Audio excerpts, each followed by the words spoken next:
तुम सम्मान दे रहे हो कैकेयी को, लेकिन भरत से तुमने पूछा क्या भरत मेरा सम्मान करेगा?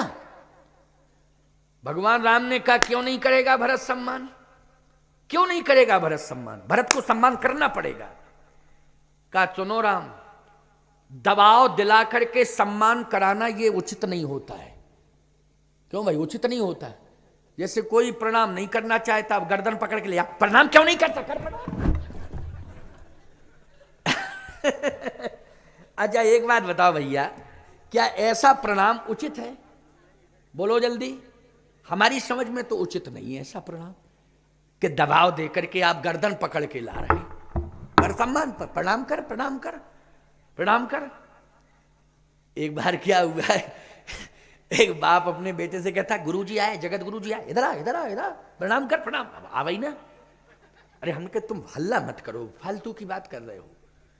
क्यों, जब नहीं आ रहा है तो क्यों? कैसे नहीं आएगा, कैसे नहीं आएगा, इधर आ।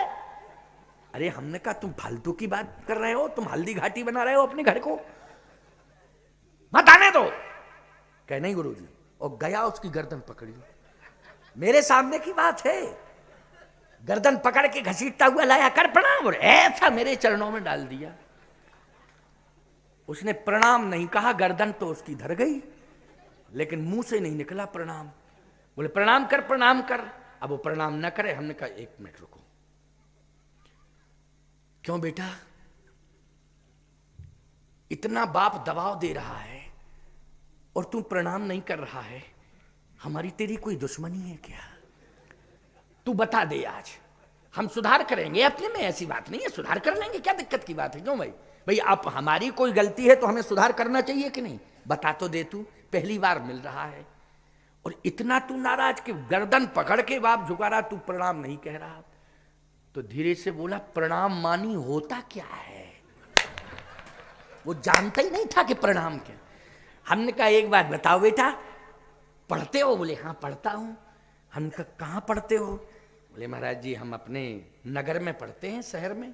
शहर में तो पढ़ते हो, लेकिन कौन से स्कूल में? बोले कॉन्वेंट स्कूल में।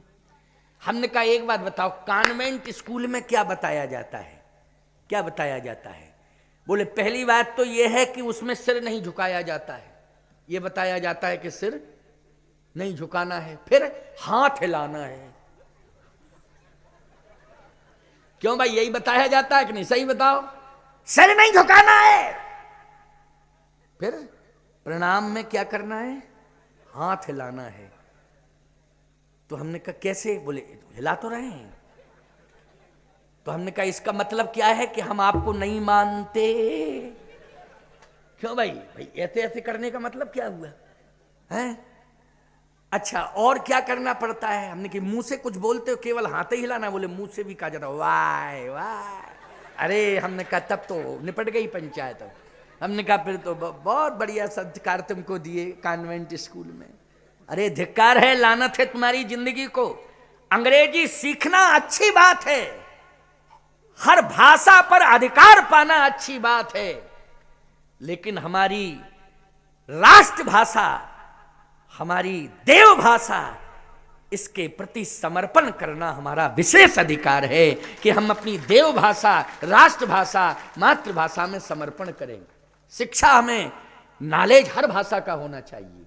हम ये नहीं कहते हैं कि हर भाषा का नॉलेज नहीं। अरे तुम अंग्रेजी क्या, जितनी भी भाषाएं हैं अंतरराष्ट्रीय स्तर पर सारी भाषाओं का ज्ञान तुम्हें होना चाहिए। होना चाहिए कि नहीं? ये तुम्हारी मेधा है, हम इसका विरोध नहीं करते हैं, लेकिन समर्पण क्यों इतना कर चुके हो तुम? बोलो भाई, अंग्रेजों को भगा दिया लेकिन अंग्रेजियत के गुलाम अभी भी बने हो। क्यों भाई, अंग्रेजों को भगाया, अंग्रेजियत तो रह गई है। वाह वाह,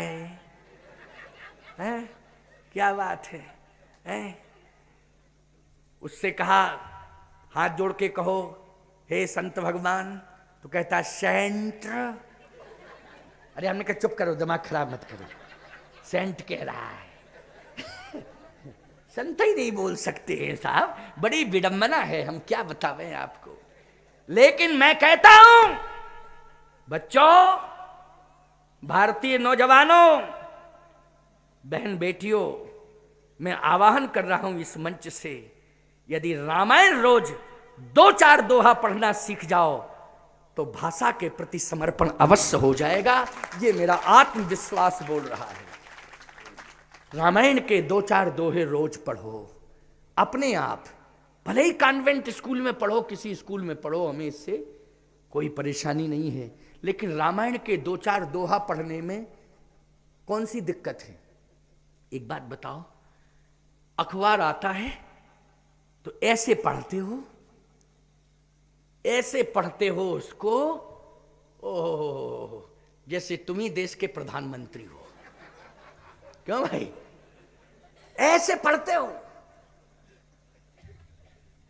कुछ बचता ही नहीं है, कुछ नहीं बचता है उसमें, जो भी लिखा है उसको सबको चाट जाते हो, इतनी रुचि से पढ़ते हो। समझ रहे हो कि नहीं? और रामायण पढ़ने के लिए कह दिया जाए, रामायण पढ़, फुर्सत नहीं है महाराज, फुर्सत नहीं है। अखबार पढ़ने की फुर्सत, रामायण पढ़ने की फुर्सत नहीं, उपन्यास पढ़ने की फुर्सत, ग्रंथ पढ़ने की फुर्सत नहीं है, रामायण गीता पढ़ने की फुर्सत नहीं, उपन्यास को पढ़ने की फुर्सत है। सुनिए, ये जितने भी उपन्यास हैं, जितने भी अखबारों की न्यूजें हैं, वो एक बार पढ़ने के बाद रद्दी हो जाते हैं। बोलो क्या हो जाते हैं? रद्दी हो जाते हैं। रद्दी मानी कचरा, कूड़ा कचरा, ये रद्दी बोलो। लेकिन याद रखना, रामायण ज्यों ज्यों पढ़ते रहोगे त्यों तो रामायण के प्रति श्रद्धा बढ़ती रहेगी, समर्पण बढ़ता रहेगा। बोलो बढ़ता रहेगा कि नहीं? उत्तरोत्तर समर्पण, हमेशा श्रद्धा बढ़ती रहेगी, श्रद्धा घटेगी नहीं। क्यों? कागज के पन्ने तो ये भी हैं, कागज के पन्ने वो भी हैं, क्योंकि उपन्यास, अखबार, ये सब जगत से जुड़े हुए हैं। किससे जुड़े हैं? जगत से जुड़े हैं। इसलिए जगत से जो जुड़ा है, जगत ही नश्वर है। बोलो जगत क्या है? नश्वर है। और जो जगत से जुड़ा वो भी नश्वर है, लेकिन रामचरितमानस जगदीश से जुड़ा हुआ है, इसलिए रामचरितमानस अमर है। क्योंकि जो जगत जगदीश से जुड़ गया वो अमर हो गया, और जो जगत से जुड़ गया वो नश्वर हो गया। बोलो हो गया कि नहीं? इसलिए पढ़ना क्या है? थोड़ा ही समय निकाल के दो दोहा पढ़ लो। देखो फिर पढ़ के 1 साल बाद बात करना मुझसे। पहले तो मेरी बात मान के देखो, फिर 1 साल बाद बात करना मुझसे। अपने आप कहोगे स्वामी जी मुझ में परिवर्तन आ